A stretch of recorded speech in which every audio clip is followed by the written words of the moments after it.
Tá, ok. Se vocês permitem, vamos trabalhar. É um prazer maior do que o normal hoje para mim estar aqui com vocês para celebrar o casamento de duas coisas de grande importância: telecentros e aprendizagem à distância. É uma combinação que só pode dar certo. Eu estava lembrando que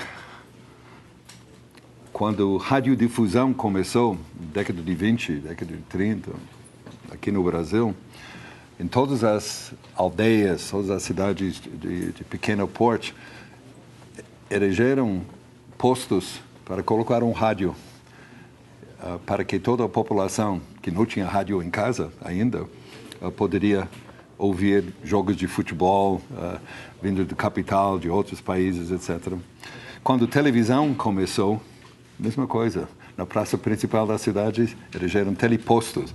O mais famoso talvez foi de Maranhão, que fez toda uma programação. Não tinha nenhuma cidade em Maranhão na década de 50, 60, que não tinha o teleposto, o lugar central para a população assistir os grandes programas de televisão vindos do Rio, São Paulo, etc. E agora estamos na terceira onda, telecentros, para que o mundo digital pode entrar nas comunidades, especialmente aquelas comunidades em que as pessoas individualmente nas suas casas não têm acesso a esse mundo. Mas na parte central, o telecentro, seja numa escola, numa prefeitura, numa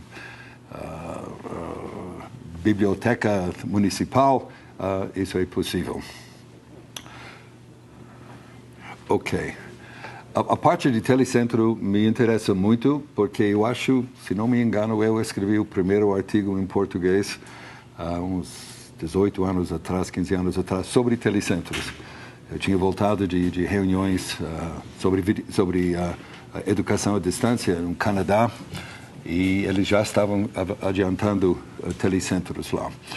E depois, quando o governo do estado de São Paulo resolveu entrar nessa área de telecentros, eles contrataram o laboratório que eu dirigia na época na USP, a Escola do Futuro, e nós ajudamos o governo de São Paulo a implantar 500 telecentros no estado de São Paulo, que funcionam até hoje. Um projeto ainda viva e forte hoje, e eu estava sugerindo para Daniela,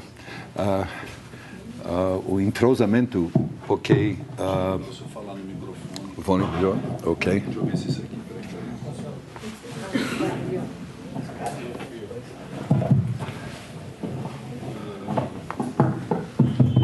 Ok. Ok. Está melhor agora? O projeto de telecentros em São Paulo, Acesso São Paulo, tem bastante experiência agora, deve ser uns 10, 12 anos, em que nós preparamos lá mini cursos para serem acessados a partir dos telecentros. Por exemplo, curso de 20 minutos, como fazer o nó da sua gravata para a sua primeira entrevista para emprego, ou como usar o equipamento do telecentro para preparar seu currículo vitae para a procura de emprego e um monte de outras coisas. Tudo dado de graça, tudo open source. Vai lá, você pode baixar e usar, adicionar ao seu acervo que vocês já estão falando. Só que lá é para pessoal urbana, não? E vocês provavelmente vão atingir primeiro pessoas de área mais rural, semi-rural, alguma coisa assim. Muito bom, então vamos entrar. Coloque seu cinto de segurança e vamos entrar numa mistura do passado, de educação à distância, os pontos altos, e o presente e o futuro. Primeiro, deixa eu fazer um pouquinho de propaganda sobre nossa associação, a Associação Brasileira de Educação à Distância, que é uma sociedade científica sem fins lucrativos. 2, 3 vezes por ano, eu, como presidente da associação, eu sento no mesmo mesa com o presidente da Sociedade Brasileira de Física, de Antropologia, de Ciências Políticas, Linguística, etc. Sociedade científica para fazer pesquisa, divulgação dos resultados da pesquisa, congressos, seminários, etc. Temos aproximadamente 3.000 associados, 50% acadêmicos, professores universitários, 30% do mundo corporativo, porque Petrobras, Banco do Brasil, Forças Armadas Brasileiras, está todo mundo fazendo educação à distância hoje em dia e interessados em como aperfeiçoar esse trabalho. 10% do sistema S, Senai, Senac, SESC, etc., que usa educação à distância desde a década de 40. Senac, na década de 40, usou rádio para ter uma coisa chamada a Universidade do Ar. Senai também e Sebrae, evidentemente, hoje em dia. Grandes usuários. 10% são NGOs, ONGs, de todos os tipos, sindicatos de trabalhadores fazendo cursos à distância, bibliotecas, museus, etc. Estamos associados aos órgãos internacionais e o SBPC aqui no Brasil, e a missão é de encorajar o aperfeiçoamento de educação à distância, para que seja cada vez mais contundente e mais significante na aprendizagem no Brasil. E os resultados do ENADE desde 2007 nos deixam muito tranquilos. Em média, os alunos que estudaram cursos universitários no Brasil à distância têm uma média de notas melhor do que os alunos que estudaram presencialmente. Então, quem critica educação à distância tem o ônus da prova do lado deles. Eles têm que comprovar que o aluno que estuda à distância está sendo roubado de alguma coisa ou deixa de deter algum tipo de conhecimento, porque a ENADE mostra que quem estudou à distância está mais preparado. Por quê? Quem é mais proativo, toma iniciativa, não fica com os braços cruzados esperando passivamente que o professor vai dar colher de chá, entende? Prato feito de conhecimento, etc. O aluno à distância, as pesquisas mostram, é mais motivado, mais disciplinado. Vamos falar um pouquinho mais sobre isso depois. Vai para o nosso site, onde temos catálogo atualizado semanalmente de 3.000 cursos, aproximadamente, de educação à distância em todos os níveis de aprendizagem. Temos uma revista científica da ABED, com centenas e centenas de artigos sobre os mais variados assuntos, custos, tecnologia, como avaliar o aluno. Está tudo lá à disposição de vocês.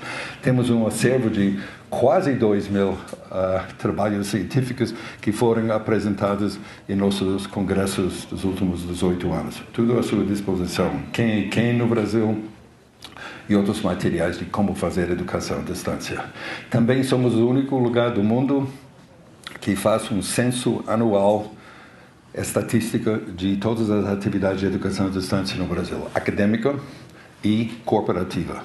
Fazemos isso porque está havendo uma convergência aos poucos entre o mundo acadêmico e o mundo corporativo. O corporativo inclui Forças Armadas, Judiciário no Brasil, escolas do governo, então, empresas também. Então, as empresas estão começando a dar cursos à distância em áreas que só o mundo acadêmico dava antigamente. E agora, nos últimos 10, 15 anos, as universidades estão começando a dar cursos à distância que antigamente foram dados apenas por empresas, MBA e assim adiante. Então, a diferença entre educação na empresa e educação durante a vida toda e o que se prepara nas escolas, a educação formal, as distinções estão, a gente fala em inglês blurring, está ficando meio fora de foco por causa dessa convergência. Então, estamos deixando com vocês cópias dos livros que a ABED tem feito, incluindo esse censo. Também, quando houve grande explosão de número de alunos em educação à distância de 2002 a 2008, nós resolvemos fazer um livro com 60 autores brasileiros, 60 capítulos diferentes, como usar rádio, curso por correspondência, televisão, internet e assim adiante, CD-ROMs, DVDs. E, para nossa surpresa, esse livro ganhou o prêmio Jabuti, que nos mostrou que talvez a educação à distância não é um assunto tão tabu como a gente imaginava, tão marginalizada. Sucesso do primeiro volume nos promoveu a fazer um segundo volume, 50 novos autores, 50 novos capítulos, mas não ganhou o prêmio Jabuti, mas tudo bem, a gente fica tranquilo, feliz com o primeiro. E também está aqui. Depois eu escrevi um livro sozinho, 100 páginas, mas com ilustrações de Paulo Caruso. Se você promete, não fala fora dessa sala. O próprio autor acha que as ilustrações são mais interessantes do que o texto, viu? Ilustrações fantásticas, muito bem humorados. E nosso congresso. Vocês têm que vir para nossos congressos. Este ano, em setembro, foi em São Luís do Maranhão, Universidade Federal do Maranhão, 1.500 pessoas, 20 salas de trabalhos científicos sendo apresentados simultaneamente, mesas redondas, essa coisa toda, cobrindo todas as áreas de conhecimento. Vários estrangeiros, por exemplo, trouxemos Alan Tate, da Universidade Aberta do Reino Unido, para falar sobre pós-graduação à distância, porque no Brasil, CAPES não quer saber de pós-graduação à distância. O MEC, CESU, todo esse pessoal desconfia. E, na verdade, pós-graduação à distância é mais fácil do que graduação à distância, porque o aluno já conhece a literatura, conhece a terminologia, está disposto a comprar os livros necessários, assinar as revistas, e assim, as discussões online estão do nível mais elevado, mas tudo bom. Também trouxemos da Universidade Aberta da Inglaterra, Ormond Simpson, maior especialista do mundo em evasão. Como evitar evasão. Foi mencionado hoje de manhã, acho que pela Daniela. Como diminuir através de software. Ele fez um estudo para preparar um software com 18 indicadores. Sexo, idade do aluno, o campo de estudo, experiência anterior com educação à distância. Então, todo aluno preenche um formulário no início do semestre do curso. Esses dados vão no computador e o computador, com 65% a 70% de precisão, diz: bum, aqui é o grupo de alunos mais propensos, mais prováveis de cair fora antes do fim. Isso foi necessário porque a educação à distância, em termos abertos, universidade aberta, começou na Inglaterra em 1969 e 70, num governo socialista. Qual é o nome do prêmio? Esqueço o nome do primeiro-ministro agora. Que diz: nós vamos te dar dinheiro para todos os alunos que se inscrevem no curso. Está ótimo, tá? Bom dinheiro. Mas depois veio o novo primeiro-ministro, Margaret Thatcher, conservadora. E ela diz: não. Eu só vou te dar dinheiro para o número de alunos que terminam cada curso. Então o jogo mudou. Era necessário segurar os alunos no curso até o fim para receber o dinheiro. Então eles desenvolveram esse software, que nós temos uma cópia, e a BED está traduzindo isso para distribuir gratuitamente a todas as entidades que fazem educação no Brasil. Temos delegações da China, Uruguai, Espanha. Foi muito interessante. Vocês têm que ver no ano que vem. Ok. Quais são os rumos da aprendizagem flexível distribuída à distância? O que é esse negócio de flexível? Na Europa, eles não usam mais muito o termo educação à distância, porque educação à distância não tem mais nada a ver com distância hoje em dia. Muitas pessoas moram na mesma cidade onde é emitido o curso que eles pegam via internet, entende? Alterando espaço e tempo. Então, o pessoal na Amazônia, que vai participar através dos telecentros ou individualmente nas suas casas, vão destruir as paredes, vão eliminar as paredes que separam eles, as grandes distâncias. Não vai ter problema mais de distância. Londres, Berlim, São Paulo, Rio vai ser a mesma distância de a cidade mais perto. Não tem problema de distância. É flexível agora, porque você pode alterar tempo e espaço com assincronia, que não em tempo real. Você pode participar do curso, lendo discussões, etc., quando for mais conveniente para você. Domingo de manhã, sábado à noite, e distribuída. Na mesma linha. Qual é o contexto em que estamos falando? Estamos numa sociedade de conhecimento, em que trabalho braçal, repetitivo, que não exige criatividade, está sendo feito por máquinas, robôs, entende? Então, o que sobra são trabalhos que exigem bunda, entende? Bunda. Jardineiros, motoristas. Brasil tem uma demanda de 200 mil caminhoneiros. Caminhoneiros existem, mas tem 200 mil caminhoneiros que não conseguem aprender a usar o computador para receber as instruções, onde pegar a mercadoria, onde entregar a mercadoria. Eles não estão interessantes para o empregador. Entende? Se você não sabe usar o computador para comunicar, receber instruções, responder, essa coisa toda, você vai ter que ir para outra profissão, outra ocupação menos sofisticada. Isso é sério.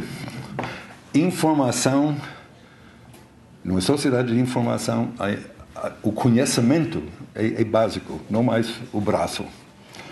E essa informação está se atualizando constantemente. Por isso, a ideia de educação sendo uma coisa como sarampo ou catapora, uma coisa para ter quando você é jovem e nunca mais, desaparece. Agora é educação constantemente para não escorregar para trás no seu trabalho profissional. Por exemplo, tem um grupo em Berkeley, Universidade de Califórnia, Berkeley, que estuda o dobramento de conhecimento. Com que velocidade o conhecimento humano está dobrando. Eu lembro, um dos primeiros artigos dele mostraram que o número dominical do New York Times, o número no domingo do New York Times, mais ou menos desse tamanho, tem mais conhecimento do que o que os sábios na época medieval na Europa sabiam. Isso é poderoso quando você pensa nas consequências. Então, o grupo continua com isso. O conhecimento humano, na década de 30, exigia 30 anos para dobrar. Na década de 70, levava apenas 7 anos para dobrar. 2 anos atrás, apenas 11 horas para dobrar. E agora, e nos próximos anos, vai ser 1 ano, 6 meses e assim adiante. Por isso, nós temos que ter computadores cada vez mais sofisticados, sistemas de busca de conhecimento, web semântico, para descobrir onde está a informação que a gente precisa. E seu pessoal, espalhados na Amazônia, vai ter demandas também para informações específicas, ou da área de agricultura, ou área empresarial, como fazer isso, como fazer aquilo, e vocês vão ter que ajudar eles a chegar até essa informação. Então, aprendizagem durante a vida toda. Nos Estados Unidos, eles tinham um termo K12, para referir à educação básica, que era de jardim de infância, kindergarten, até 12º ano, que é fim de ensino médio. Hoje em dia, esse termo está em desuso. Agora eles falam de K80, quer dizer, até 80 anos de idade. De jardim de infância até 80 anos. Meu avô, imigrante da Hungria, que mudou para os Estados Unidos, já falava 5 línguas europeias quando ele foi para Nova York, e com 75 anos de idade ele começou a estudar espanhol, porque tinha muita gente latino entrando no bairro dele e ele queria falar com eles. Então, com 75 anos, por que não com 80 anos, 85 anos? Aprendizagem durante a vida toda.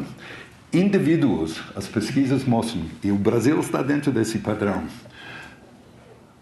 indivíduos que se formaram em universidades nos próximos 30 anos depois de se formar, acabam tendo 5 ou 6 profissões. Profissões, não ocupações, profissões. Não necessariamente conectado à área que eles estudaram na universidade. Então, o problema para universidades do mundo todo hoje em dia, que tipo de educação dá para a pessoa enquanto ele é aluno universitário, se não sabemos que 50% deles não vão exercer essa profissão durante toda a vida? Então, educação à distância, via web, vai ser uma forma facilitadora para as pessoas mudar de profissão. Se trabalha numa profissão, está achando que é o fim da linha, não tem futuro, não me gosta, essa coisa toda, eu quero mudar de profissão. Tudo bem, vai para a internet, lá você vai achar, como eu vou te mostrar hoje, você vai achar conhecimentos colocados gratuitamente, que se você se aplica 2, 3 meses, você vai permitir você procurar uma situação em que você pode atuar nessa nova profissão. A gente tem termos educação formal, significa aquela que oferece um certificado, um diploma de segundo grau, universidade, mestrado e doutorado, etc. Formal. Informal é quando você leva seus filhos ou netos para jardim zoológico ou museu, quer dizer, não tem estrutura de curso, mas é aprendizagem de qualquer forma. O não formal vai ser o maior de todos, quer dizer, conhecimento adquirido na hora que você precisa daquele conhecimento. Em empresas ou freelance, pessoas freelance, vai para o web, adquire o conhecimento que você quer na hora e vai construindo o edifício de seu conhecimento baseado nas suas necessidades.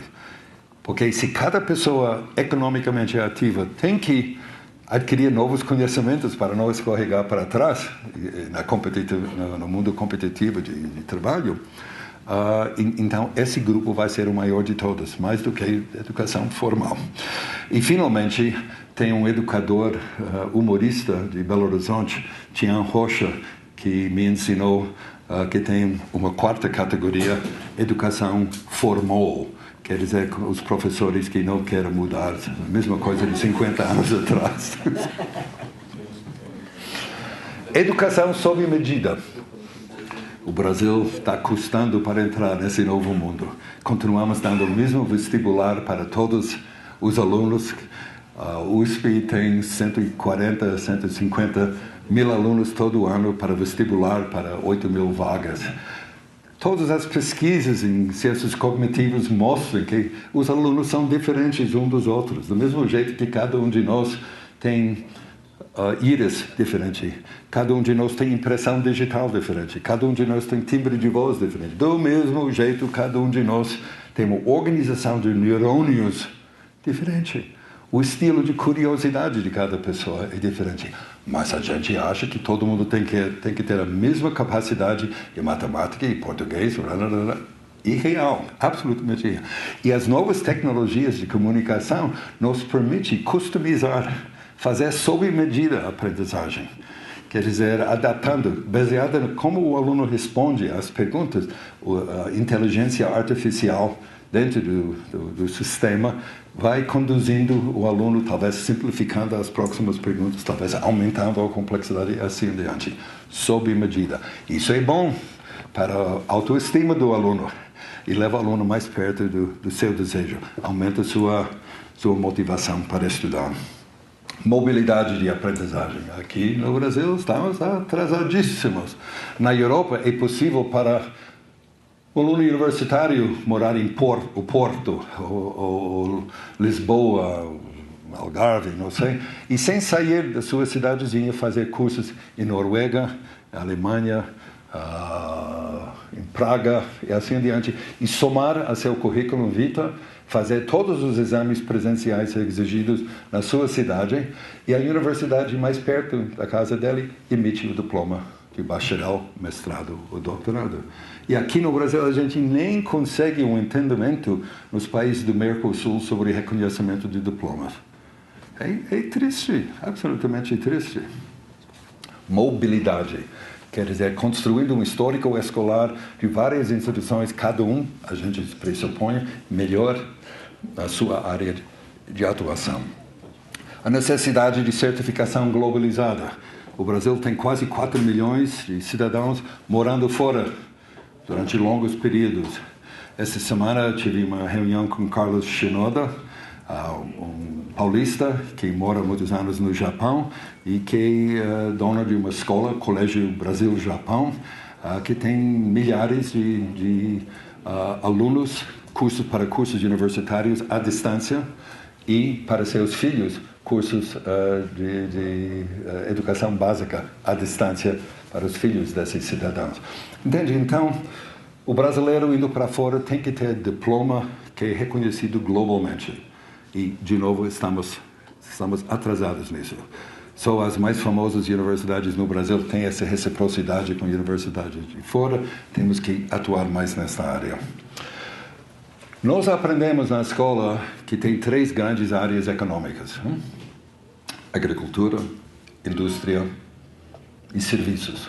Só que agora está aparecendo, se separando de serviços, uma quarta área que vai ter talvez mais importância, a maior importância de todas essas, que é a aprendizagem. Se a educação formal, o Brasil tem quantos? 55 milhões em educação formal, mas se você soma a isso, todos que já estão trabalhando e fazem cursos de atualização, cursos de extensão, continuamente, o resto da vida, então isso vai para 150 milhões.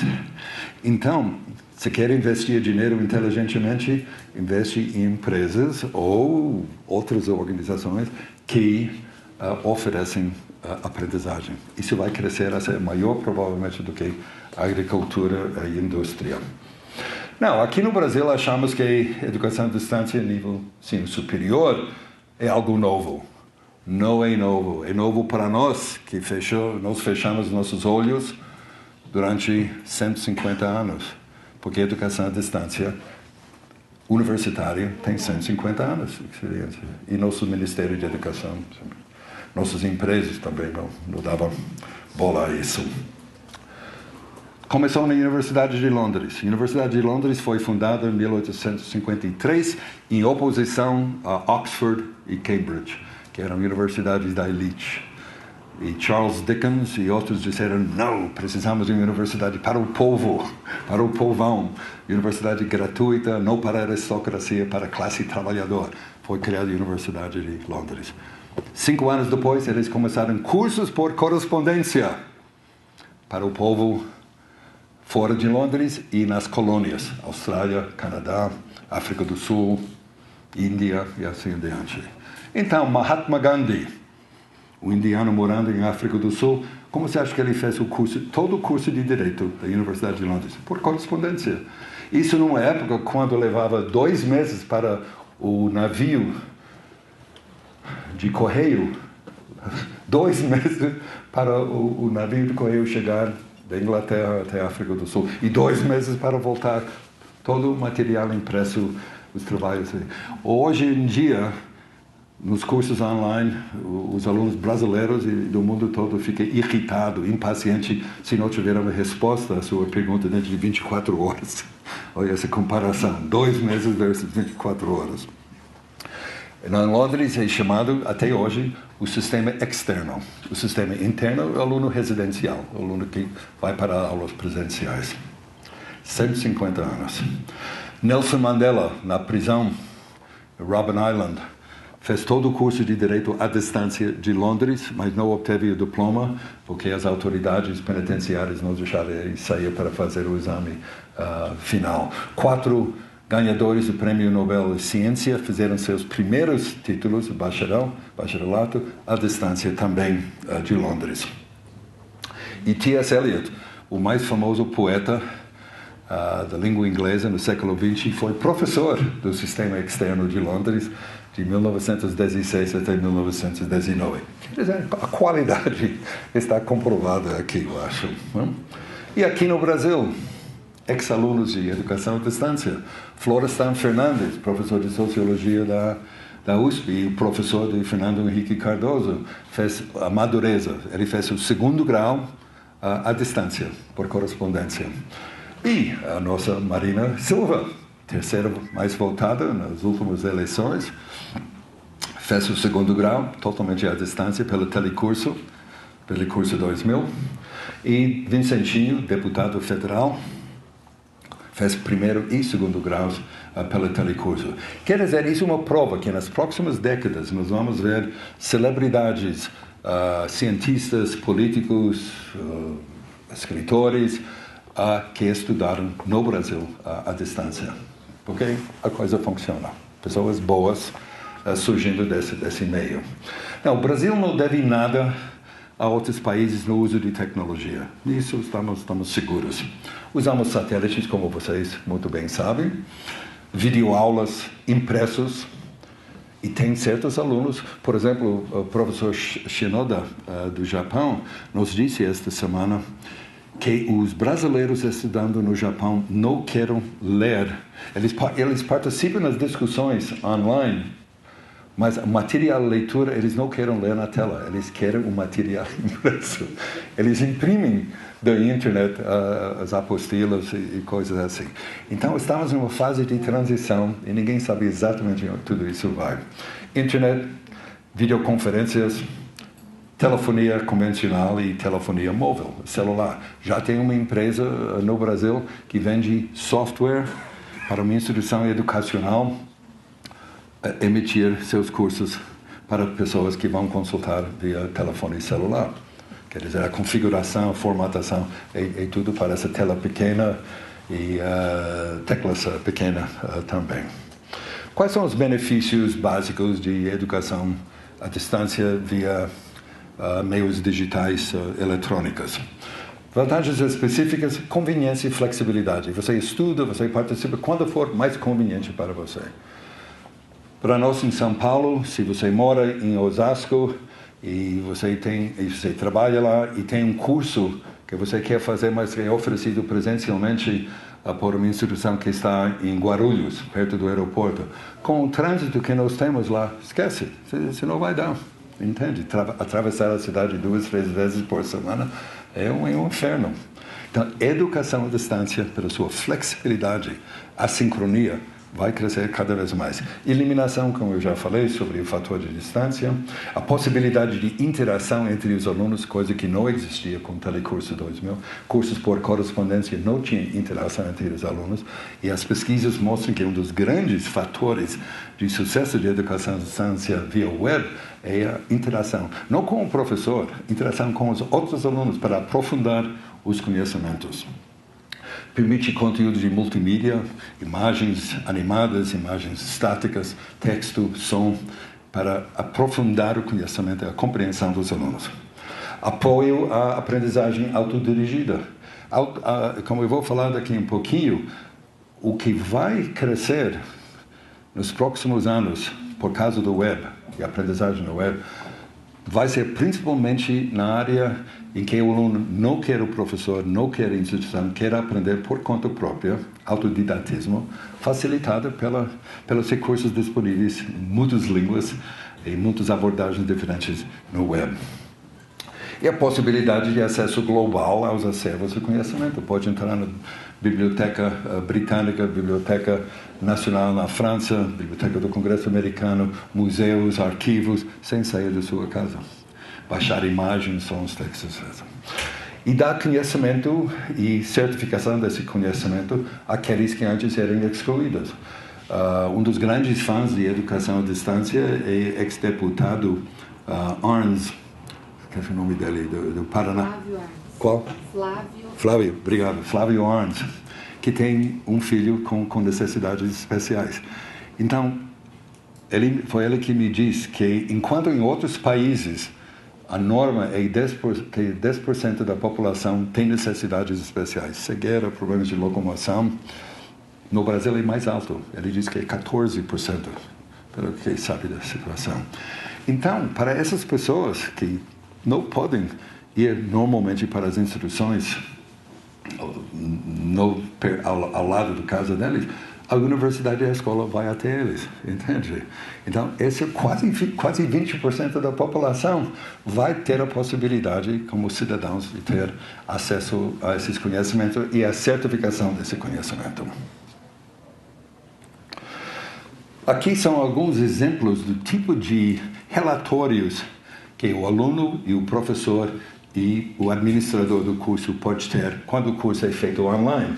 Quer dizer, é possível para o aluno saber, através desses relatórios, que já que está em forma digital, toda a aprendizagem e o ensino está em forma digital, é possível dizer quantas horas o aluno passou na leitura, quanto tempo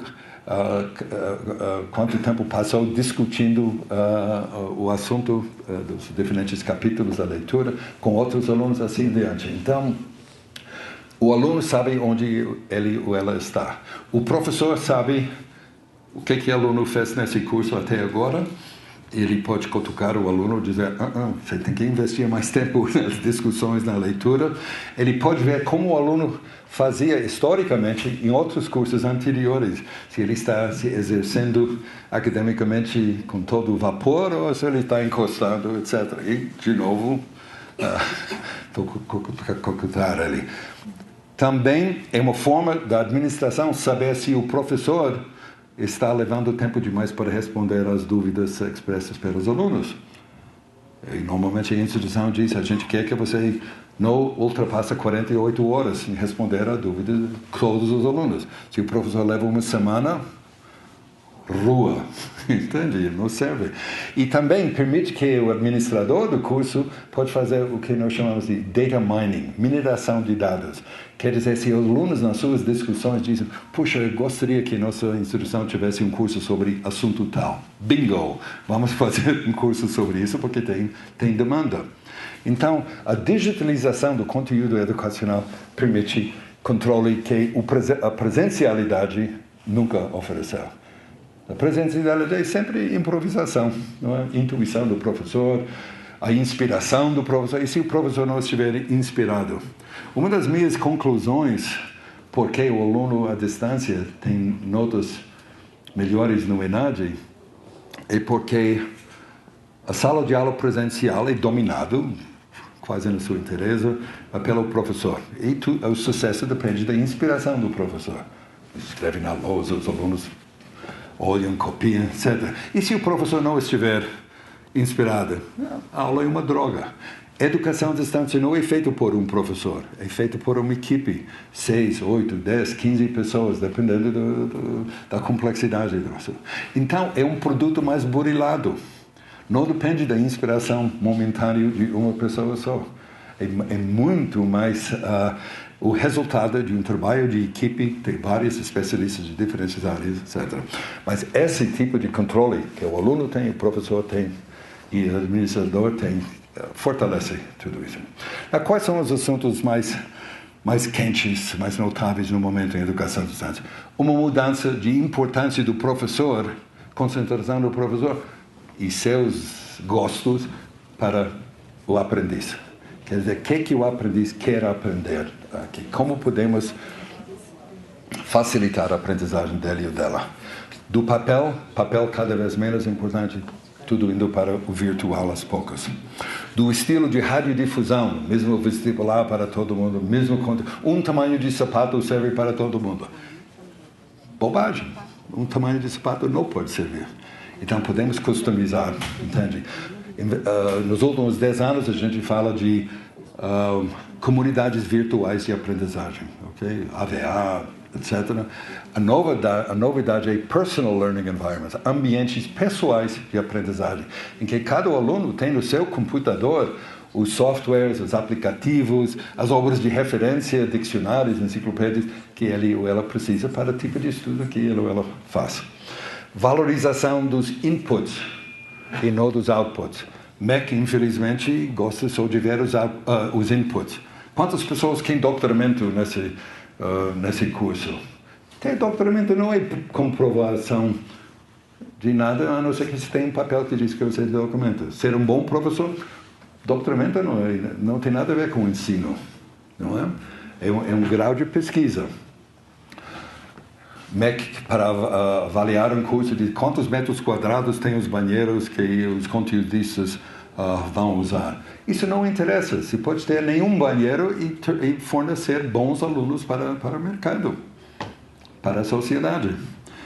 O que interessa são os resultados de aprendizagem. Também outra coisa, o MEC não gosta se o curso à distância no polo está acima de um salão de beleza ou num posto de gasolina.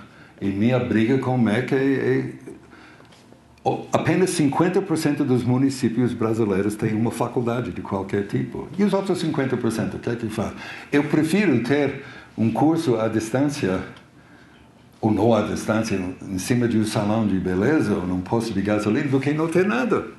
Mas não, o MEC nos últimos anos tem fechado os cursos por questão...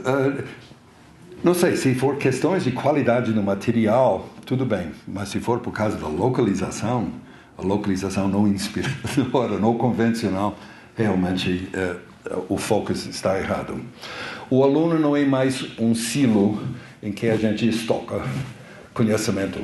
Este ano você vai estudar trigonometria, porque eventualmente, eu não sei quando, vai ser útil para você, mas tem que estudar. E o aluno não aceita isso. Especialmente no curso de cálculos. Eu li um artigo outro dia fantástico. O único domínio de conhecimento humano que não mudou nada nos últimos 100 anos é cálculo. Cálculo. Ninguém inventou nada nos últimos 100 anos revolucionário para o ensino de cálculo. E agora que nós temos calculadores dentro do telefone celular, realmente é uma tortura desnecessária. Nós não temos um padrão dominante em educação à distância via web. Isso é um problema, mas também uma oportunidade. O que é padrão dominante? Antes de Santos Dumont, de Minas Gerais, todo mundo usava relógio no bolso, não é? E Santos Dumont diz para seu amigo Cartier, isso é muito mais prático, colocar no pulso, entende? Aí virou padrão dominante, todo mundo usa relógio agora, só os mais metidos usam na bolsa. Como certos cearenses que a gente conhece. Não cearenses, paraibanos, desculpe. Estou brincando com o ex-vice-presidente da Bélgica, muito amigo. Automóvel também. De 1860 até 1923, tinha 60 fabricantes de automóveis na Europa e América do Norte, cada um tentando impor seu modelo para ser adotado como modelo dominante. Carros com 3 rodas, 4 rodas, 5 rodas, 6 rodas, motor a vapor, motor de bateria elétrica, motor de combustão e assim adiante. Até em 1923, Henry Ford produziu Calhambeck, não sei qual era o nome, do Model T, um carro mais barato na época, 4 rodas, combustão, motor a combustão. Aí o mercado aceitou isso. Você poderia ter qualquer cor que você queria, desde que fosse preto, entende? E pegou fogo, e o modelo que nós temos hoje em dia é o padrão dominante. Nós não temos isso em educação à distância via web, que é uma coisa nova, 15, 18 anos. E os brasileiros são tímidos demais, se curvam às demandas do MEC, que engessem a criatividade e a inovação. A gente espera que nos próximos anos o MEC encoraje a inovação e criatividade, e tem sinais que isso está acontecendo, e vocês devem sentir a vontade de experimentar no seu trabalho. Tem todas as possibilidades do mundo, então devem se conformar aos padrões do passado. Atores tradicionais, quer dizer, instituições de ensino, estão sendo desafiados por atores não tradicionais, novos, as editoras, as grandes editoras. Pearson, Saraiva, Abril está planejando fazer uma universidade agora, à distância. Por quê? Porque eles têm o conteúdo. Quem tem o conteúdo, a gente fala, é rei. Durante muitos anos a gente falava conteúdo é rei. Quem tem bom conteúdo, especialmente as editoras, vão ter sucesso, porque é só reformatar isso e colocar interatividade, discussões, e vai dar certo. Só que tem uma nova fase, um novo ditado: se conteúdo é rei, então apoio ao aluno é Deus. Quer dizer, mais importante talvez, ou tão importante quanto bom conteúdo, é apoio ao aluno. O aluno tem que se sentir seguro, tem que sentir que ele tem aonde se dirigir para esclarecer dúvidas, pessoas para encorajar ele a ficar dentro do curso, apesar das dificuldades financeiras, talvez, e assim adiante. E, finalmente, nesse ponto, a mentalidade de Oxford-Cambridge versus universidades abertas. 3 anos atrás, a Universidade de São Paulo, Unicamp e Unesp fizeram greve de várias semanas para uma plataforma de várias contestações, entre as quais nós não queremos educação à distância, que não tem qualidade. Muito bom. O que estava na cabeça dele? Na cabeça dele estava a ideia de que Oxford University, que começou 800 anos atrás, é altamente conhecido por sistema tutorial.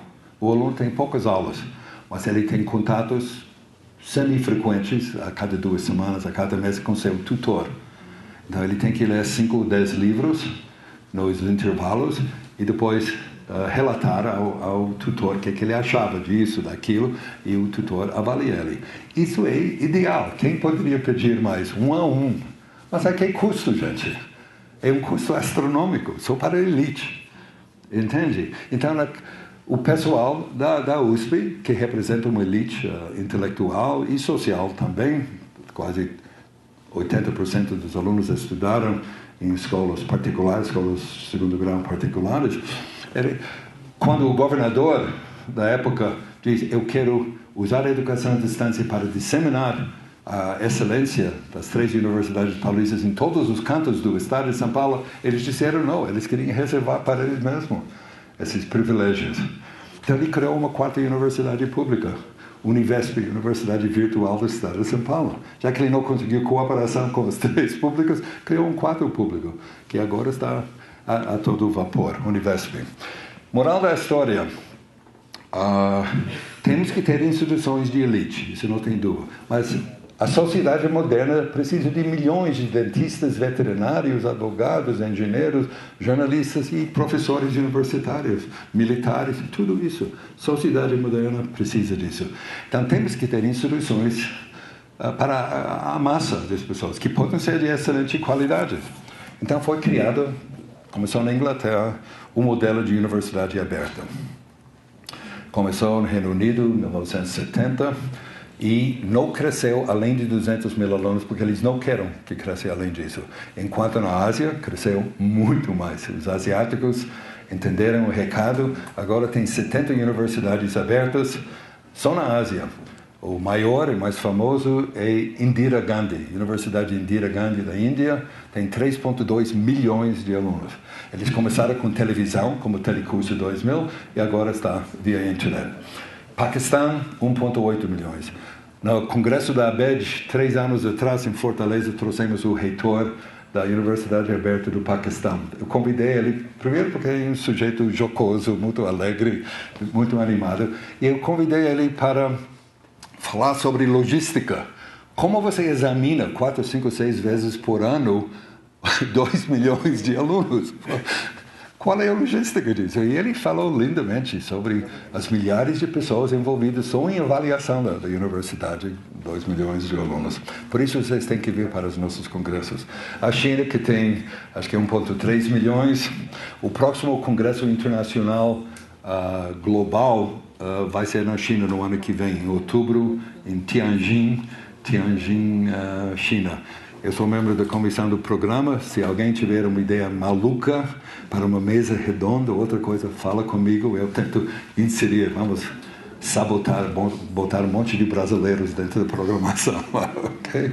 Indonésia, fizemos grande reunião no ano passado, Educação à Distância do Mundo, em Terbuka, no Bali. Eles têm 700 mil alunos lá. Opa. E temos a Universidade Aberta do Brasil, que eu gosto de brincar, não é uma universidade e não é aberta, que não é universidade, é um consórcio de universidades públicas no Brasil, e eles que dão os cursos e eles que dão o diploma no final. Mas é um sistema de integração e de colaboração, cooperação. Atualmente tem 250 mil alunos. A gente está torcendo que eles cheguem até 1 milhão de alunos em 5 ou 6 anos, porque isso vai ajudar muito a eliminar a demanda reprimida de alunos de diferentes classes sociais que querem entrar na universidade e que não têm a preparação acadêmica necessariamente ou não têm as finanças para pagar coisas. Então, o Brasil, conservadoramente, foi o último país com população acima de 100 milhões de habitantes a começar uma universidade aberta. Porque nome de universidade aberta não tem vestibular. Aberta significa aberta. Qualquer pessoa com 18 anos acima pode entrar. É uma universidade de segunda chance, especialmente para mulheres que não foram para a universidade para poder ficar em casa, criar seus filhos, etc, etc. Agora os filhos cresceram, eles querem ir para a universidade. Entra, mas tem que sobreviver o primeiro ano. Entra sem exame, mas tem que sobreviver o rigor das disciplinas no primeiro semestre. Então, todas essas universidades abertas do mundo trabalham nesta base. Consórcio de 90, o professor Tiatini, do CAPES, me disse que agora eles têm 104, eu acho que, universidades públicas brasileiras envolvidas nisso. É gratuito para os alunos, mas tem vestibular. Quase tão difícil para entrar na universidade pública federal no Brasil.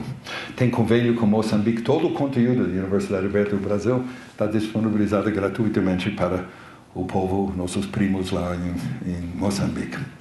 Ok, quais são outros assuntos quentes? Objetos de aprendizagem. Vou te mostrar um ou dois exemplos disso já. Learning objects. Foi descoberto que com o aumento de complexidade em ciências, em negócios, agricultura, em tudo, aumento de complexidade, cada vez mais pesquisadores gerando mais descobertas, mais informações, era necessário atomizar o conhecimento, fazer nacos, pequenos pedaços de conhecimento que poderiam ser trabalhados interdisciplinarmente. Por exemplo, antropologia física tem muito a ver com anatomia e medicina e assim em diante, e matemática e música, tem muitas interrelações, etc. Então, isso, pedacinhos de software com conteúdo educativo colocados na internet e que poderia, gratuitamente acessado, poderia aumentar a compreensão dos alunos, porque eles poderiam repetir, especialmente quando eles foram interativos, sem fazer inconveniente o professor, sem tumultuar o professor. Professor, repete isso, por favor. Entende? É para o aluno manusear. Segunda coisa mais importante, recursos educacionais abertos. Vou falar um pouquinho mais sobre isso. Quer dizer, colocar na internet todo o conteúdo da sua instituição, gratuitamente. MIT, uma das maiores, mais importantes instituições do mundo em tecnologia, recebeu $10 milhões em 2001 da Fundação Hewlett, da Hewlett-Packard, HP, fabricantes de computadores, impressoras, para começar a colocar todo o seu conteúdo disponibilizado na internet. Toda a leitura dos professores, os PowerPoints dos professores, leituras dos alunos, os exames, mas não as respostas aos exames. E agora está tudo lá. E qualquer professor ou aluno do mundo pode acessar isso e melhorar suas aulas, sua compreensão através disso. E isso vai permitir, infelizmente, para muitos professores que não atualizam suas aulas, aumenta a possibilidade dos alunos avaliarem os professores. Um amigo meu foi para a Índia no ano passado dar um curso de 2 semanas e depois de 1 hora uma aluna levantou a mão: professor, queremos saber se a matéria que o senhor vai passar para nós esta quinzena está compliant, está relacionada com o mesmo curso que está no OpenCourseWare do MIT. Meu amigo disse, ele quase caiu da plataforma, porque agora ele percebeu que a avaliação do professor não somente top-down, de cima para baixo, o reitor, colegiados avaliando o departamento, etc., também agora é bottom-up. Os alunos, enquanto o professor está falando, os alunos estão lá para comparar o que ele está dizendo com o que está no site do MIT, Berkeley, Stanford, Oxford. Não é brincadeira, gente. Imagina o aluno dizendo: professor, os dados que o senhor está dando são de 3 anos atrás, a gente não pode aceitar isso. Maia, para onde eu vou? Ótimo, não? Então, Google Book Search. Vai dar pano para manga, gente. Google já está com, acho que 60% do trabalho feito na digitalização de 32 milhões de títulos de livros nas mais importantes bibliotecas do mundo. Eles assinaram convênios com essas bibliotecas, dizendo: nós vamos disponibilizar esse conhecimento gratuitamente no web, com indexação palavra por palavra.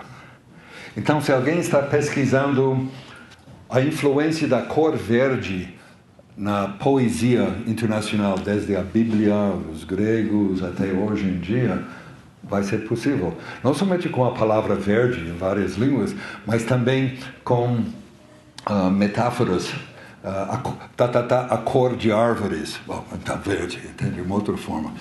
Agora, Google, nos últimos anos, tem dito, não, a gente só vai dar o primeiro capítulo de graça, depois a gente cobra para os demais. Aí as bibliotecas não gostaram disso, as editoras ainda mais. Então, isso está nos tribunais, acredito ou não. Mas eu acho que como rádio e televisão vai ter um final feliz para nós de educação, porque provavelmente vai ter patrocinadores empresariais, governamentais, que vão custear isso para que indivíduos, nós, professores, alunos, podemos ter acesso a 32 milhões de títulos de livros, inclusive contemporâneos.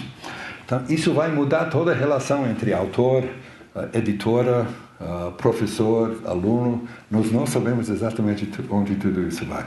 Uma outra tendência é desempacotamento, porque educação à distância via web pode ser tudo feito terceirizado, entende? O conteúdo pode ser terceirizado. Você contrata uma empresa ou dois ou três professores para preparar o conteúdo. A parte de desenho instrucional pode ser subcontratado. A produção audiovisual, desenho, gráficos, essa coisa, subcontratado.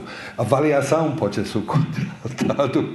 A tecnologia já está sendo subcontratada. Tem 200 universidades em América do Norte que usam uma empresa da Pearson, editora Pearson, editora, com toda a tecnologia, software e hardware, para facilitar isso. Porque as universidades dizem, nossa competência está no conteúdo.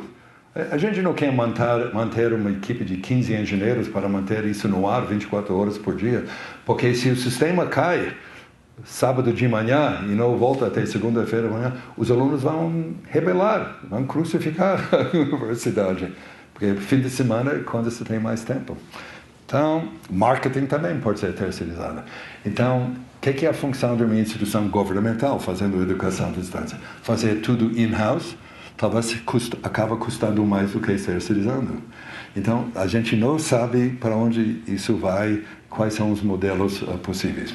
E, finalmente, eu recomendo a você um livro importante, já está em português, O Culto do Amador, de um jornalista de alto grau inglês, Andrew Keen, O Culto do Amador, em que ele fala algumas coisas que não tem muito bom senso, por exemplo, com blogs, wikis e essa coisa toda. Ele diz que isso está desempregando os jornalistas. Sinto muito, os jornalistas vão ter que gravitar para outras profissões. Isso não é um argumento consistente, mas ele fala uma outra coisa que é brutalmente importante para nós. Esse culto do amador, em que a opinião de um dentista em Barbacena ou Crato ou não sei onde, a opinião desse dentista expressa nas redes sociais sobre a guerra do Afeganistão, sinto muito, eu não tenho tempo de ver a opinião de dentistas sobre guerras. Eu preciso de uma filtragem, eu preciso de um editor de jornal que cuida das cartas ao editor. Entende? Porque tem 100 cartas todo dia e alguém tem que selecionar os 3 ou 4 melhores, mais inteligentes, mais para frente, essa coisa toda. Então ele diz que a opinião de todo mundo é igual em importância, isso está diminuindo a voz de autoridade. Entende? A voz de um especialista em química, em ciências políticas, filosofia, etc, etc. Isso não é bom para a aprendizagem. Eu acho que ele tem razão. Leia o livro, bastante. Mas ele fala uma outra coisa que é brutalmente importante para nós. Esse culto do amador, em que a opinião de um dentista em Barbacena ou Crato ou não sei onde, a opinião desse dentista expresso nas redes sociais sobre a guerra do Afeganistão, sinto muito, eu não tenho tempo de ver a opinião de dentistas sobre guerras. Eu preciso de uma filtragem, eu preciso de um editor de jornal que cuida das cartas ao editor. Entende? Porque tem 100 cartas todo dia e alguém tem que selecionar os 3 ou 4 melhores, mais inteligentes, mais para frente, essa coisa toda. Então ele diz que a opinião de todo mundo é igual em importância, isso está diminuindo a voz de autoridade. entende, a voz de um especialista em química, em ciências políticas, filosofia, etc, etc. Isso não é bom para a aprendizagem. Eu acho que ele tem razão. Leia o livro. E-books, livros eletrônicos, estão crescendo, mas ainda vai levar mais 10 anos antes que eles acabem sendo um veículo de grande importância. Apificação, baixando aplicações para seus telefones celulares, seu tablet, etc. Já tem muitos. Ambientes em 3 dimensões, Second Life, etc. E a certificação de conhecimento apenas através de exames. Na Inglaterra, faz muitas décadas, uma pessoa pode dizer: eu quero diploma em química industrial, vamos dizer. Nunca sentei numa sala de aula, aprendi tudo por conta própria. E as instituições da Inglaterra dizem: tá bom, senta aqui, eu vou te dar um exame. Se você passa no exame de química industrial, a minha instituição vai te dar o diploma. Entende? É lógico. Aqui no Brasil, pelo conservadorismo, o MEC entra aqui e sai aqui. Eles não acreditam nisso, mas vai acontecer. Vai acontecer quando novas pessoas estiverem no poder aí. E agora a coisa mais quente de todos, MOOCs. MOOCs. Massive Open Online Courses. Cursos online abertos, que qualquer um pode entrar, e maciços. Não sei se eu escrevi maciços erradamente. Está certo? Não. Eu fiz isso ontem de noite e ninguém estava perto para corrigir meu português. Desculpe. Maciços, é o que eu quero dizer. Fecha os olhos. Alunos com cursos com mais de 100 mil alunos, ou 150 mil alunos, numa única disciplina. Tudo começou no ano passado, Universidade de Stanford, quando 2 professores de ciências de computação resolveram fazer um curso gratuito na internet, nível Stanford, que é altíssimo, gratuitamente para quem quiser. Eles esperavam talvez 50 mil alunos. Quando eu estive lá visitando, eu tenho uma filha que mora ao lado da universidade, já tinha 60 mil alunos em agosto do ano passado. Quando o curso terminou, tinha 160 mil alunos em 98 países do mundo. Os 2 professores saíram da universidade e criaram um ONG chamado Coursera.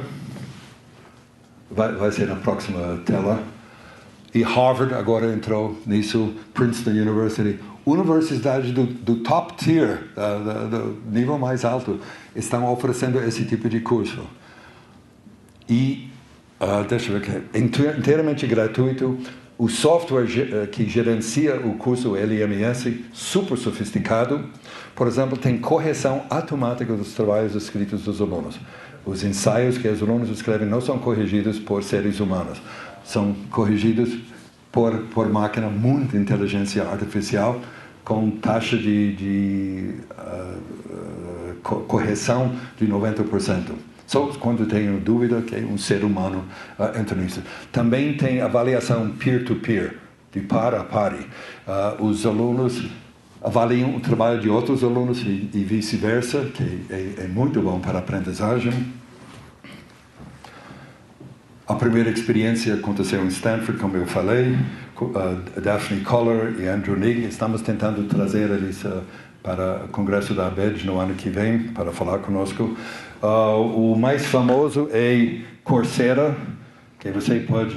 E já tem um grupo em São José dos Campos, 4 formados no ITA, que estão traduzindo esses cursos para o português e dando de graça.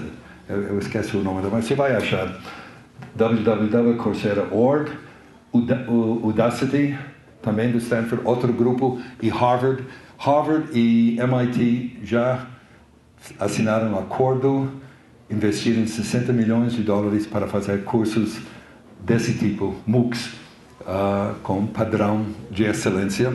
Não, isso não dá diploma, dá um certificado, se você termina o curso bem. E você pode colocar isso no seu currículo vitae. Então, prepara vocês para fazer isso em Amazonas. Entende? Isso é a tendência no mundo. As editoras, as universidades estão chacoalhando com medo que isso vai tirar o tapete embaixo deles e pode ser, a gente não sabe o que vai acontecer. Então, eles estão preferindo entrar no jogo do que ficar afastado.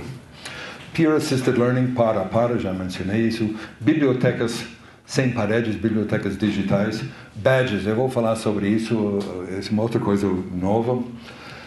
E com essas novidades, lembram que Arthur Schopenhauer, grande intelectual, diz que toda verdade passa por 3 etapas. Primeiro, as pessoas ridicularizam, não é?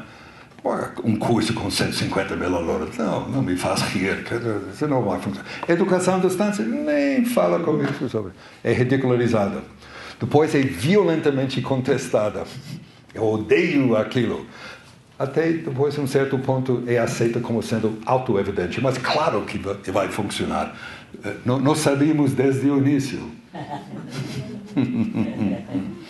Educação à distância não é para todo mundo. Você não pode fazer um curso obrigatório de educação à distância. Aquele aprendiz que precisa encostar no professor para elogios. Mariazinha, que trabalho bonito você fez em química. Parabéns. Né?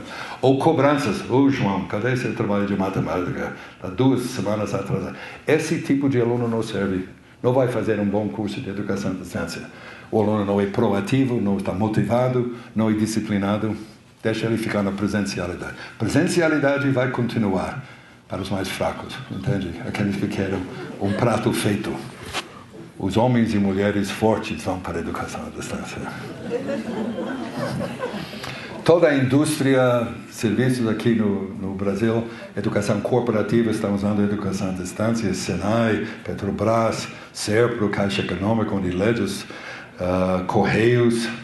Correios manda 60 dos seus funcionários, parte educacional para o nosso congresso todo ano, Secovi, a Cor, UNASUS, as Forças Armadas, todos estão usando a educação à distância, Senac, Duty Free, etc. INADI, como eu já falei, mostra que os alunos da distância estão dando um show, os resultados. E também, isso é um esquema mostrando que esse lado do eixo, cursos totalmente online, sem nenhuma presencialidade.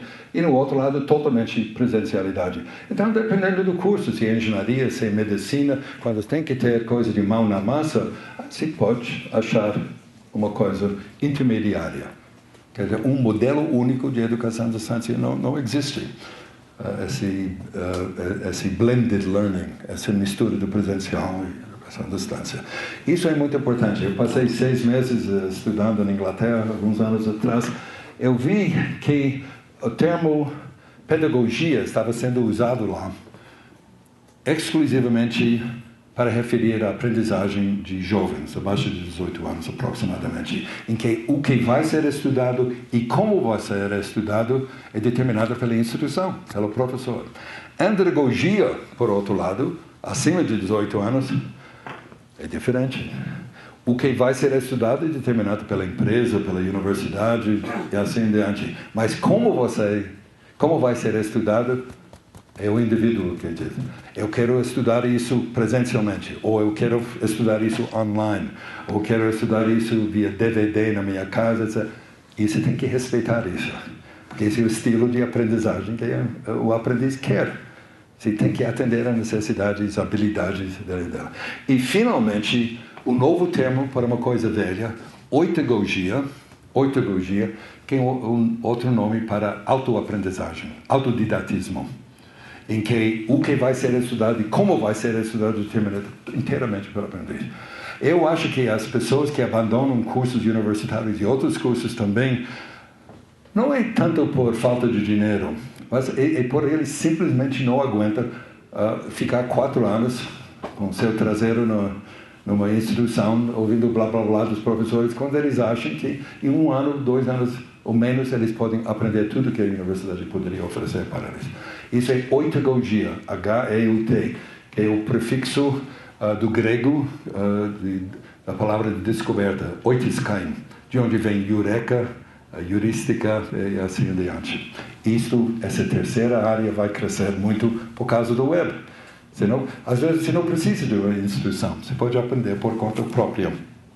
E aos poucos a comunidade vai aceitar isso.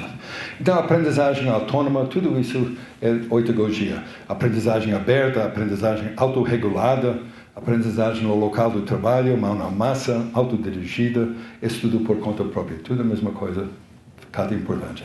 Não pense que a educação à distância é só a confecção de cursos. Tem outras formas de aprender, especialmente via web. Então, modelo A, aquela aprendizagem com estrutura de curso.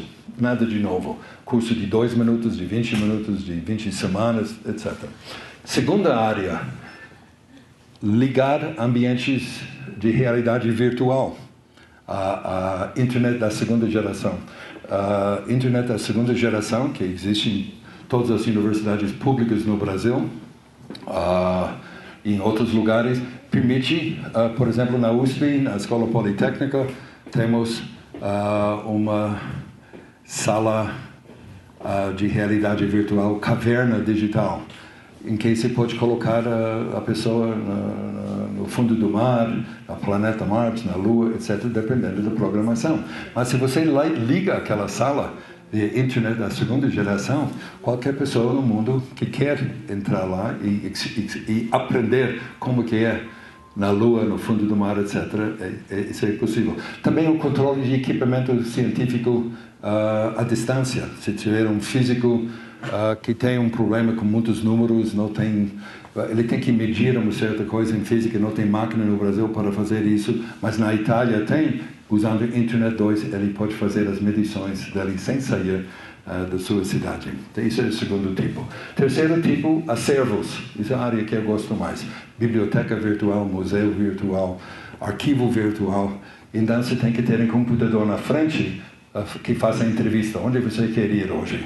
Quer estudar a pintura polonesa do século XVIII? Tudo bem. Em que línguas você quer isso? Em alemão, polonês, etc. E uma vez determinado o perfil do aprendiz, o sistema manda ele para os acervos ou comunidades virtuais de prática para fazer isso. Agora vamos falar rapidamente sobre objetos de aprendizagem, que, como eu falei, é a atomização do material didático para aumentar a compreensão, porque pacotes de informação reduzidos. Uvas, caixa de uvas, okay? Se cada uva é um objeto de aprendizagem, então juntando várias uvas que dá um cacho, permite que o aluno aprenda em maior profundidade sobre um assunto muito complexo. Só pensa em termos de tijolos, uvas, grãos, e eles podem ser identificados na internet via metadados, meta-etiquetas, tipo de indexação.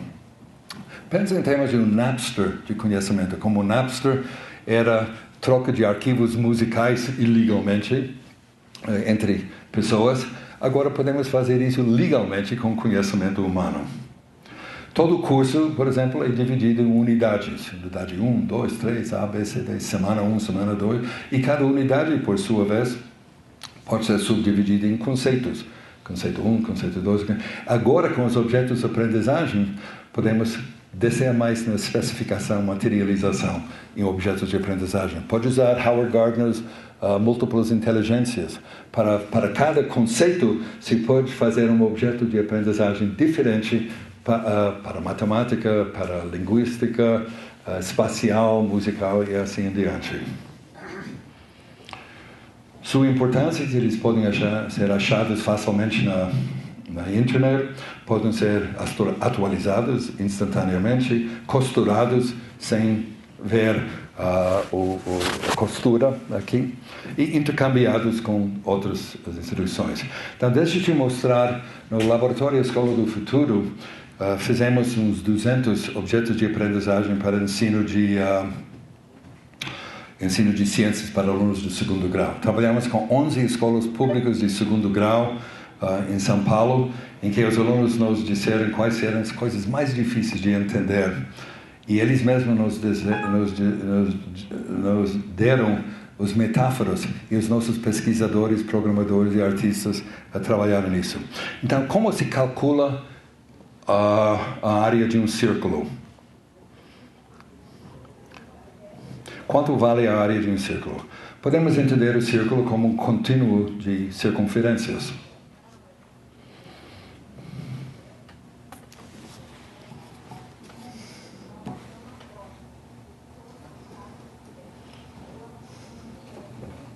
Repare que o raio das circunferências vai diminuindo, resultando em segmentos menores.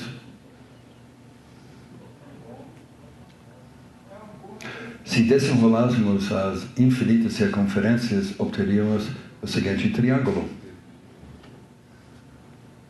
cuja área é igual à área do círculo inicial e vale A igual a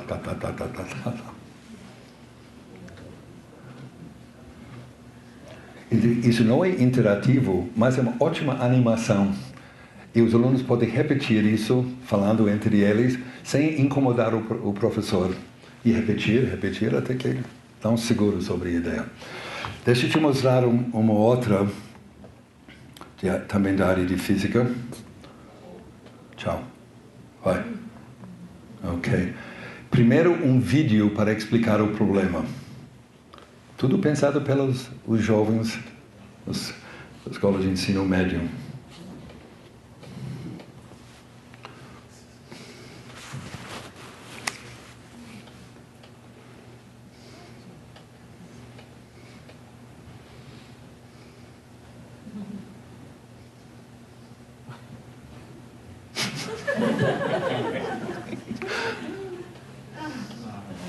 Claro, ela fica mais leve na água. Agora vamos ver a parte científica disso.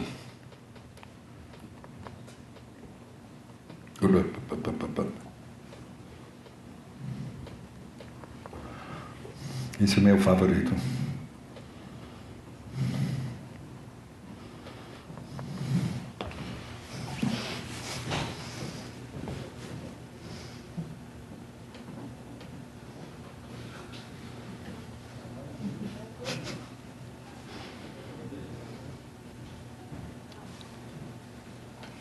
Ok, ele vai cair, mas podemos alterar a altura e o peso do acrobata caindo.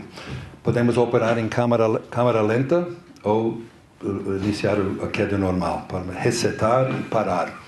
Nota que à medida que ele cai, os valores de energia cinética, energia potencial e potencial elástica mudam aqui e os valores aqui.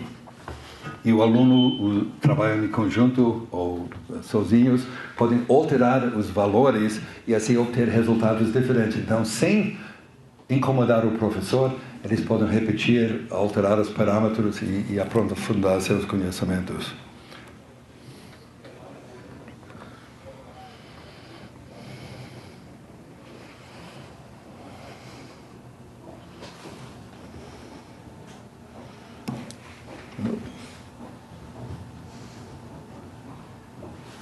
Okay. Qualquer assunto de aprendizagem, mecânica, química, música, linguística, coisas de história, podem ser transportadas para objetos de aprendizagem. Até agora, isso no mundo inteiro é mais o ensino de ciência e tecnologia, mas eventualmente nós vamos ter objetos de aprendizagem, ciências sociais, literatura e outras coisas, em que os alunos podem achar isso eles mesmos na internet ou com a ajuda do professor achar eles. Objetos de aprendizagem. Ok, vamos continuar para o fim. Ok, último assunto importante, recursos educacionais abertos. Já mencionei que a Fundação Hewlett deu dinheiro para MIT para colocar todo o seu conhecimento, menos as respostas às provas, na internet. Agora, todas as universidades importantes do mundo estão fazendo, menos no Brasil. Só o FGV está fazendo um pouquinho de coisa nesse sentido. A Escola do Governo do Paraná também está fazendo algumas coisas boas. Mas o brasileiro ainda é muito inseguro. Especialmente os professores. Ok, eu inventei isso. Por que eu vou dar de graça?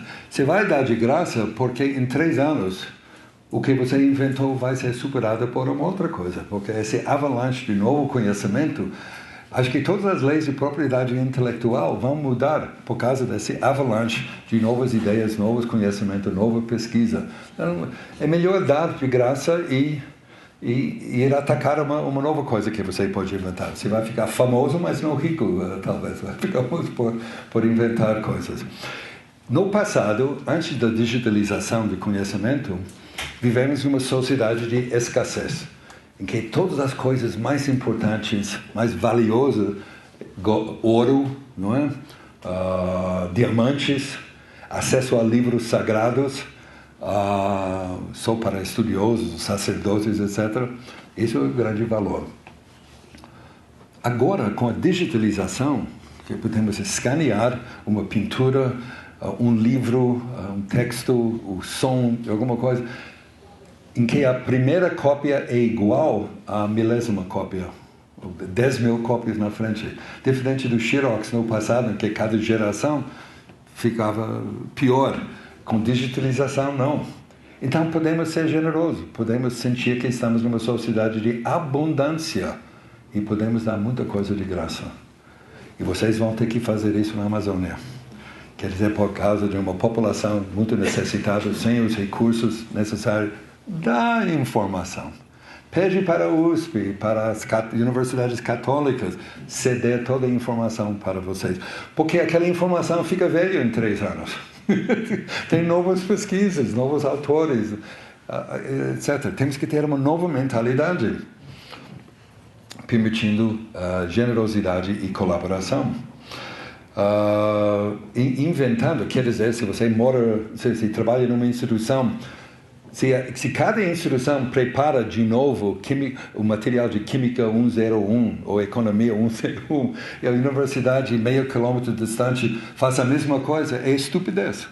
Porque a diferença entre Economia 101 e Química 101 não é diferente. Química básica, biologia básica, é a mesma coisa em todas as instituições, nível de graduação. Então temos que ter colaboração para evitar duplicação de esforços. E a abertura, esse novo mundo que nós estamos, universidade aberta, etc., está perfeitamente dentro de uma tradição de muitas décadas. Radiodifusão aberta como televisão, rádio, sistemas operacionais, interoperacionais, software aberto, patentes abertas, arquivos abertos, revistas científicas abertas na CAPES, conteúdo educacional aberto. O que pode ser? Um curso inteiro. Pode ser courseware, que é software para fazer cursos à distância. Modelos de conteúdo, mais ou menos a mesma coisa de objetos de aprendizagem, que nós acabamos de ver. Coleções inteiras de periódicos. As bibliotecas universitárias brasileiras são pobres. Coleções incompletas. Quando tem dinheiro, compra. Quando não tem dinheiro, fica sem. Agora podemos eliminar esse problema. Está tudo disponível na hora que o usuário quer.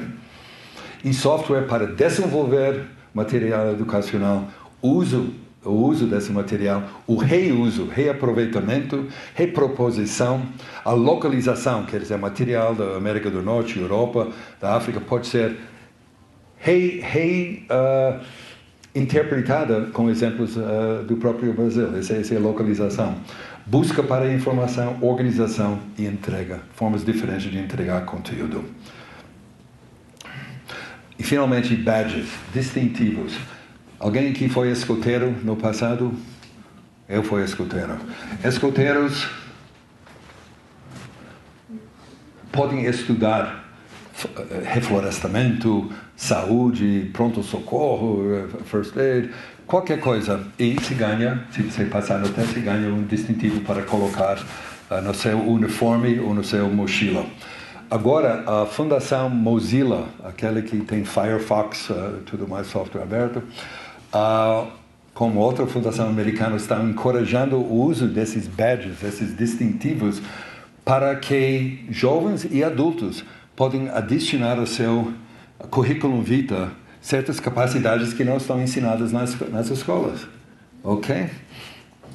Badges, uma representação visual de uma capacidade ou capacidade. Isso é quem está patrocinando isso. E eles oferecem mochilas virtuais. Mochilas virtuais em que você pode colocar seus distintivos. É muito bom. Ok, deixa eu terminar agora só com algumas sugestões para os amigos do Amazonas. Na medida que vocês entram dentro desse novo mundo de educação à distância, especialmente com recursos digitalizados, eu sugiro que vocês criem um tipo de conselho regional de atividade de EAD. Não uma coisa hierárquica, uma coisa para colaboração. colaboração, intercâmbio, para diminuir despesas desnecessárias, a repetição desnecessária, evitar duplicação de esforços e despesas, compartilhar recursos ao máximo possível. Por exemplo, a gente sabe que a Universidade Estadual de Amazonas já tem boa experiência na preparação de pedagogos, muito material preparado. Espero que vocês contem com a Acesso São Paulo, que já tem muitos cursos para a população em geral, e certamente tem outros centros de telecentros que poderiam munir vocês para que vocês entrem em ação já com muito material e não crescer devagar, mas sim rapidamente. Compartilhar recursos ao máximo, não somente conteúdo, mas também equipamento. Um dia seu câmera de vídeo vai quebrar, mas você tem um deadline você tem a última data para terminar o trabalho, você pode tomar de empréstimo a câmera de vídeo de um colega de uma outra instituição, se vocês tiverem esse conselho de colaboração. E fazer um referatório. Referatório não é repositório. Repositório é um servidor em que tem objetos de aprendizagem ou recursos educacionais abertos. Ok? Mas um referatório, e a BED já tem um referatório de todos os recursos educacionais abertos no Brasil, não tem conteúdo, só tem links. Por exemplo, a pessoa na Amazônia pode ir ao referatório da própria conselho aqui para descobrir onde tem material sobre geografia, sobre história, sobre cálculos, assim adiante. Referatório, só refere, remissiva. E, finalmente, serve como rede de segurança, safety net, quando problemas surgem. E vocês podem compartilhar coisas, a coisa mais importante que eu posso dizer a vocês. E estabelecer uma política na qual todos os materiais educativos produzidos a partir de verbos públicos têm que ser disseminados gratuitamente na internet. Mesmo coisas sofisticadas de censuramento remoto, volta lá, porque tem alguns alunos do ensino médio que têm a inteligência e a curiosidade para saber como usar isso. E quem sabe isso vai inspirar alguns desses jovens, tendo acesso a informação científica e tecnológica sofisticada, a pensar em carreiras tão sofisticadas também. Então, muito obrigado pela atenção. Desculpe ter demorado tanto para chegar no fim.